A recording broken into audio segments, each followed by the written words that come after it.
안녕하십니까? 일산 하늘빛 광성교회를 섬기고 있는 박경수 목사입니다. 오늘도 하나님의 특별한 은혜로 가득한 하루이길 축복합니다.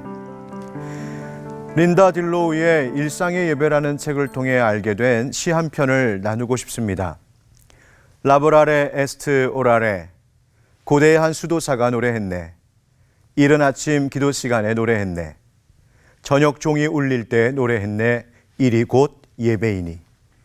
나의 형제들이여, 하나님은 우리의 수고를 향기로운 예물로 취하시고 굳은 손마디와 지친 발을 예배의 증표로 받으신다네. 라보라레 에스트 오라레, 오래전 수도사의 이 경구를 우리의 좌우명 삼아 이 시대의 섬김의 삶을 사세. 일이 곧 예배이니 수고는 거룩하도다. 이 생각이 우리의 열심을 북돋우기를, 열심히 담대히 행한 모든 일이 희생제사의 불로 타오르나니. 라보라레 에스트 오라레, 오라레 에스트 라보라레. 이 라틴어 문장은 노동이 곧 기도이고 기도가 곧 노동이다 라는 뜻입니다. 이 말은 베네딕트 수도회의 정신인 오라 엣 라보라, 기도하고 일하라 라는 말에서 온 표현입니다. 오라레라는 단어는 기도라는 뜻이면서 또 예배라고도 번역할 수 있어서 일하는 것이 예배이고 예배가 곧 일하는 것이라고 그 의미를 해석할 수 있습니다. 조금 더 확장해서 생각해 보면 우리의 모든 일상이 예배이고 예배가 곧 우리의 일상이어야 한다는 말이 될 수 있는 것이죠. 어떻게 일하는 것과 일상이 예배가 되고 또 예배가 우리의 일상이 될 수 있는 것일까요? 그리고 그것이 우리의 신앙생활에 의미하는 바는 무엇일까요? 이 시간 신앙의 일상성에 대하여 함께 나누는 시간 되기를 원합니다. 인간이 다른 피조물과 구별되는 특징들에 대하여 다양하게 정의하는데요. 인간은 사유하는 동물, 생각하는 존재라고 정의하기도 하고, 다른 동물과 달리 이성적인 존재, 또 도구를 사용할 줄 아는 동물이라고도 합니다. 또 인간은 문화적인 존재이고 놀이하는 존재라고 말하죠. 그래서 호모 사피엔스, 또 호모 라치오날레. 그런데 예배학자 알렉산더 슈메만은 그의 책 세상에 생명을 주는 예배에서 인간을 이렇게 정의했습니다. 성경에서 하나님을 찬양한다는 것은 종교적 혹은 제의적 행위가 아니라 바로 생활 방식 그 자체입니다. 인간은 호모 어도란스, 즉 찬미하는 존재다. 인간에 대한 으뜸가는 가장 기본적인 정의는 인간은 제사장이라는 것입니다. 인간은 세상의 중심에 서서 하나님을 찬양하는 자신의 행위, 곧 하나님으로부터 세상을 받아서 다시 그것을 하나님께 바치는 행위 안에서 세상을 하나로 통합시키는 존재입니다 라고 했습니다. 호모 어도란스, 찬미하는 인간, 이 말을 풀어 설명하자면 인간은 그의 흠모하는 대상, 곧 우리 그리스도인들에게는 바로 하나님이시죠. 그 하나님께 대하여 경외심을 가져서 하나님을 찬양하고 예배하며 높일 줄 아는 존재라는 말입니다. 그러한 마음의 중심과 생활 방식이 곧 일상의 모든 곳에서 나타나고 그것을 통해 기쁨과 만족을 누리는 존재라는 것입니다. 숭배의 대상이며 절대자이시고 창조주이신 하나님께로부터 우리가 받은 삶의 모든 것을 다시 그분께 올려드림으로 하나님을 기쁘시게 하는 삶을 사는 존재인 것입니다. 이와 관련된 용어를 한 가지 더 소개하자면 호모 리투르지쿠스, 바로 예전적 인간, 예배하는 인간이라고 말할 수 있습니다. 그렇다면 우리가 어떻게 사는 것이 예배하는 인간, 찬미하는 인간으로 사는 것일까요? 하루의 시간을 가지고 예를 들어 말해 보겠습니다. 우리에게 주어진 하루는 그냥 주어진 시간이 아니라 하나님께서 내게 특별한 목적과 이유로 주신 시간임을 믿는 것입니다. 그래서 그 하루의 시작인 아침에 감사의 마음을 하나님께 올려드리는 것으로 하루의 일상을 시작하는 것이죠. 또 그 하루를 살아가면서 감당해야 하는 여러 가지 일과와 일상의 생활들도 하나님께서 내게 특별히 주신 것이니 나의 땀과 수고가 따르는 성실함으로 그 일을 수행함으로 수고한 시간의 내용과 결과를 다시 하나님께 올려드리는 것입니다. 하루를 살다 보면 때로는 어려운 일도 있습니다. 마음이 무너지도록 상처되는 일도 겪을 수 있죠. 또 유혹도 있을 수 있습니다. 그럴 때에도 그것을 이겨낼 수 있도록 힘주시는 하나님을 의지하여 인내와 거룩함으로 그 하루의 일상을 하나님께 올려드리는 것입니다. 하루 동안에 하나님께서 주시는 에너지도 있습니다. 물질을 통하여 육체의 에너지를 얻게도 하시고요. 지적으로 무엇을 배우고 깨달아 알게도 하십니다. 또 누군가를 통하여 마음의 위로와 기쁨을 주심으로 정서적인 에너지도 공급하십니다. 그러면 우리는 받은 그 에너지를 누구를 위해 사용하나요?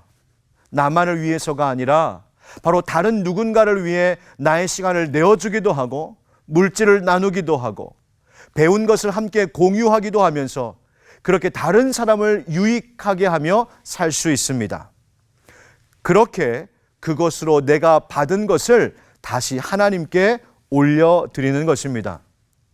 바로 이와 같은 삶의 방식은 마치 제사장이 하나님께 받은 어떤 것을 거룩한 제물로 준비하여 다시 하나님께 바치는 것과 같습니다. 그래서 슈메만은 이러한 삶의 방식을 바로 성례전적인 삶, sacramental life라고 표현했습니다. 성례전적인 삶, 여러분 성례전 중에 성찬의 나눔을 한번 생각해 보실까요? 성찬의 예전은 하나님께서 예수 그리스도를 통하여 우리에게 주신 그 십자가 구원의 은혜를 기억하는 시간이기도 하고 동시에 그 거룩한 식탁 위에 놓인 떡과 잔을 우리에게 공급해 주신 은혜에 감사하여 그것을 다시 하나님께 거룩한 제물로 또 우리의 마음을 다시 하나님께로 올려드리는 시간이기도 합니다. 하나님께로부터 받음과 다시 하나님께로 올려드림이 성찬식에서만 이루어지는 것이 아니라 매일을 살아가는 우리의 일상생활에서 그와 같은 마음과 삶의 태도로 사는 것, 마치 거룩한 제사장이 하나님께 제사를 올려드리듯 나의 일상을 사는 것을 성례전적 삶이라 말하는 것입니다. 베드로전서 2장 5절 말씀에 너희도 산돌같이 신령한 집으로 세워지고 예수 그리스도로 말미암아 하나님이 기쁘게 받으실 신령한 제사를 드릴 거룩한 제사장이 될지니라 말씀해 주셨습니다. 예수 그리스도 안에서 내게 주신 모든 일상이 하나님께서 내게 베푸신 은혜임을 알고 또 그것을 다시 신령한 제사와 같이 올려드리는 그 거룩한 제사장의 삶, 바로 이것이 오늘 이 세상을 살아가는 그리스도인들의 구별된 삶이 되는 것입니다. 그리고 저는 그것을 기도가 삶이 되고 삶이 기도가 되는 인생이라고 말하고 싶습니다. 성경에 그와 같은 삶을 살았던 사람이 있는데 바로 다윗입니다. 그가 노래한 시편 5편을 통해 그리스도인의 예배하는 일상 또 예배로서의 일상이 무엇인지를 엿볼 수 있는데요. 시편 5편의 표제어는 인도자를 따라 관악에 맞춘 노래라고 되어 있습니다. 아마도 성전 예배, 제사, 제의를 행할 때에 쓰였던 노래임을 알 수 있죠. 시편 5편 2절 3절의 말씀이 이렇습니다. 나의 왕, 나의 하나님이여, 내가 부르짖는 소리를 들으소서. 내가 주께 기도하나이다. 여호와여, 아침에 주께서 나의 소리를 들으시리니 아침에 내가 주께 기도하고 바라리이다. 아침에 주께서 나의 소리를 들으시리니 라는 구절의 근거에서 아마도 이 시는 히브리인들이 주로 아침에 불렀던 노래일 것으로 봅니다. 또 마지막 구절인 11절과 12절에서는 이렇게 노래하고 있는데요. 그러나 주께 피하는 모든 사람은 다 기뻐하며 주의 보호로 말미암아 영원히 기뻐 외치고 주의 이름을 사랑하는 자들은 주를 즐거워하리이다. 여호와여, 주는 의인에게 복을 주시고 방패로 함같이 은혜로 그를 호위하시리이다. 시인은 하나님께의 그 주님의 보호하심을 구하고 확신하고 있는 것입니다. 정리해보면 시편 5편은 하나님의 보호하심을 구하는 아침의 기도, 특히 아침 예배와 관련된 찬송이라고 볼 수 있습니다. 환난 속에서 다윗은 오늘 있을지 모를 어떤 어려운 상황에 대처하고 해결할 다른 어떤 방법을 찾기 전에 하나님께 드리는 기도로 그 하루를 시작했습니다. 그리고 하루를 사는 동안 하나님께 자신이 기도한 것을 잊어버리고 산 것이 아니라 그의 하루가 하나님의 보호하시는 은혜 속에 있기를 기다리고 또 확신하는 마음으로 그 하루를 살았던 것이지요. 그렇습니다. 하루의 시작이 기도가 되고 예배가 되면 그렇게 시작한 그 하루가 갖게 되는 의미란 내가 올린 기도를 들으시고 일하시는 하나님의 작품으로서의 오늘 하루가 되는 것이죠. 하나님의 응답을 기다리고 체험하는 바로 하나님과 함께 만들어가는 하루의 일상이 되는 것입니다. 기도가 삶이 된다는 것이 무엇일까요? 하루의 시작을 주님을 향한 신뢰로 시작하는 것입니다. 그리고 그 기도에 응답하실 주님을 모든 일상 중에 주목하며 사는 겁니다. 그래서 마침내 나의 간절한 기도가 내 삶의 실제 이야기로, 내 기도가 하루의 열매로 나타날 것을, 또 그렇게 행하신 하나님을 믿고 기대하고 경험하며 사는 것이죠. 기도가 삶이 되길, 여러분, 우리의 정성으로 드린 아침의 기도 혹은 예배가 그저 공허한 메아리로 그치지 않고 기도, 그 예배가 곧 삶이 되는 것을 기대하고 경험할 수 있기를 소망합니다. 그러기 위해 모든 일상의 시작을 기도로, 예배로 시작하시고, 또 바쁜 일상이 스치듯 지나가고 세상의 많은 일들이 내 마음을 분주하게 만드는 그때에도 기도한 대로 행하실 하나님을 향한 그 기대와 확신을 놓치지 않기를 축복합니다.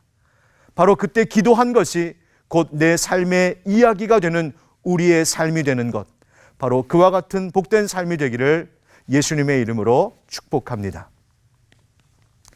시편 5편의 4절부터 6절에서 시인은 노래하기를 하나님께서는 죄악과 결코 함께 하실 수 없는 의로우시고 거룩하신 하나님이시라고 고백합니다. 그리고는 그런 하나님 앞에 결코 설 수 없는 악한 사람들이 누구인지를 말하고 있죠.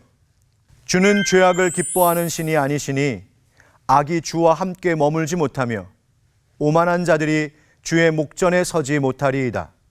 주는 모든 행악자를 미워하시며 거짓말하는 자들을 멸망시키시리이다. 여호와께서는 피 흘리기를 즐기는 자와 속이는 자를 싫어하시나이다. 다윗이 왜 이런 기도를 드렸을까요? 먼저는 그와 같은 사람들로부터, 또 그런 환경으로부터 자신을 보호해 주시기를 구하는 기도였겠지요.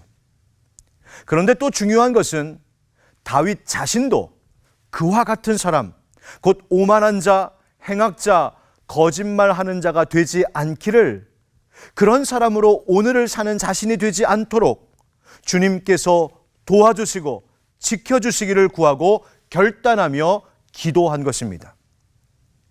악인들로부터, 악한 세상과 위험한 환경으로부터 나 자신을 지켜주시기를 구하는 것도 물론 기도할 제목이지만, 또 기도를 통해 자기 자신을 돌아보고 자신이 먼저 하나님 보시기에 받으실 만한 산제사, 향기로운 제물과 같은 하루로 내가 살게 되기를 구하는 마음이었을 겁니다.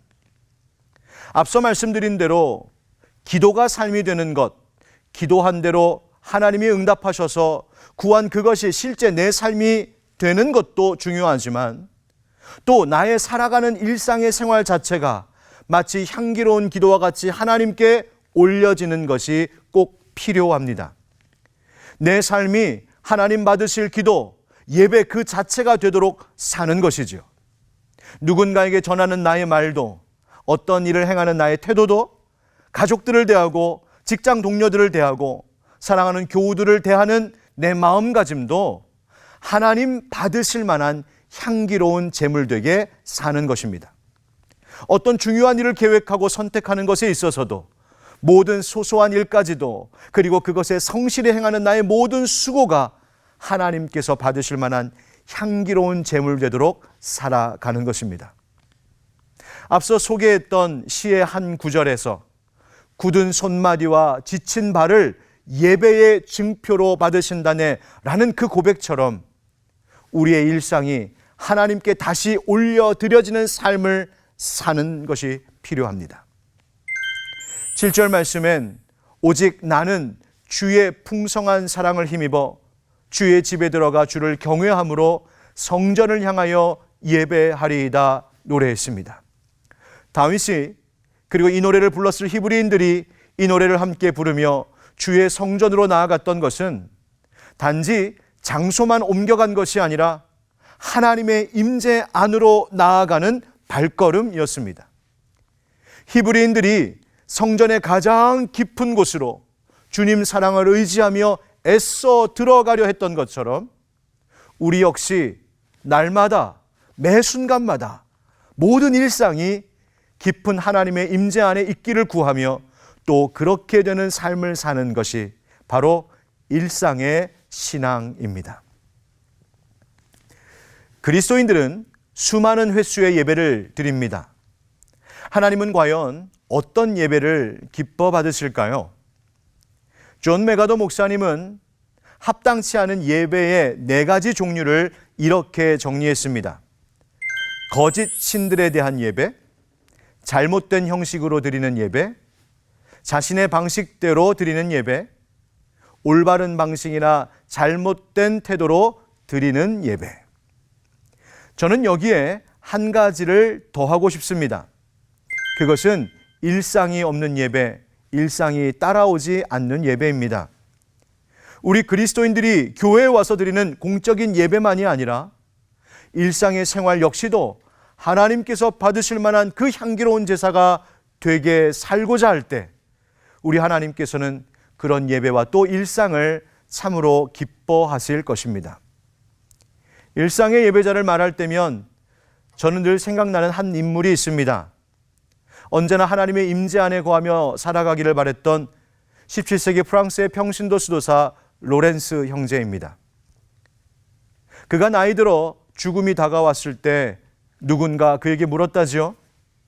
형제여, 당신은 지금 무엇을 하고 있습니까? 그때 로렌스는 이렇게 대답했다고 합니다.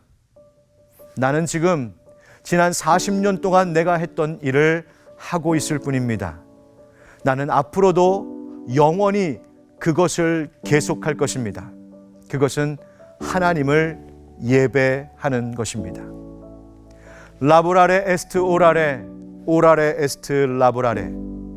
일상이 곧 기도이며 예배가 되는 삶, 그리고 기도와 예배가 곧 나의 일상이 되는 삶, 그런 일상의 예배자들이 더 많아질 때 그것이 하나님께 영광이 되고 이 세상도 그런 예배자들로 인하여 소망이 있으리라 믿습니다.